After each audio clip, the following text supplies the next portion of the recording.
Avocados, or alligator bears, are fruits from the avocado tree. Botanically, they're large berries containing one large seed, and the tree belongs to the flowering plant family Lauraceae. But you already knew what avocados were. In the past 4 years, the amount of avocados demanded in the US alone has doubled to a staggering 47.63 million pounds demanded per week. Today, we can see avocados everywhere.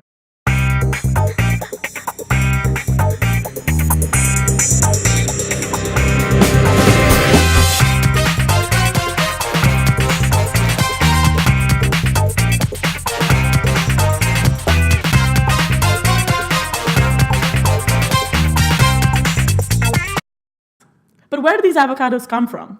Based on this graph, the largest avocado producers in the world in 2013 were Mexico, producing over 1,400,000 tons that year, consuming over 900,000 tons, and exporting the rest. Michoacán is a state located in southwestern Mexico. Its second largest city, Uruapan, is the primary region of avocado growing in Mexico.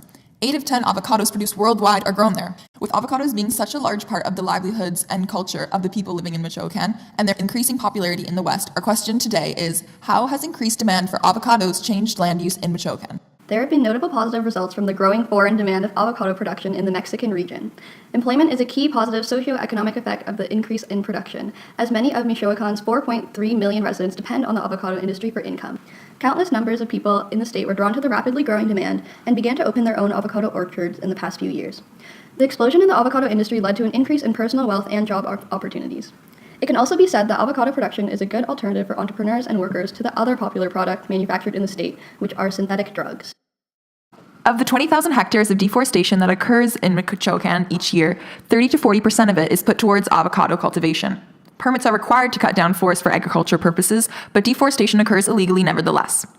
Mexico's forest zoning, last updated in 2011, had land designated for restoration and conservation, yet 1.5 more forest loss has occurred from 2011 to 2016 than from 2006 to 2011. Twice as much water is required to maintain a mature avocado plantation as compared to a tropical rainforest in Michoacán, putting greater strain on the natural runoff. Though some farmers are implementing more efficient practices, water deficiency is still a struggle for many communities, including plantations surrounding the city of Uruapan.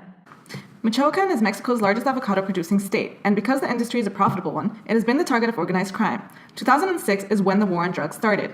Felipe Calderon, who was then the president, aimed to crack down on drug cartels by sending in troops. However, it caused the cartels to divide, and violence increased further as rival groups fought each other for the control of the drugs trade.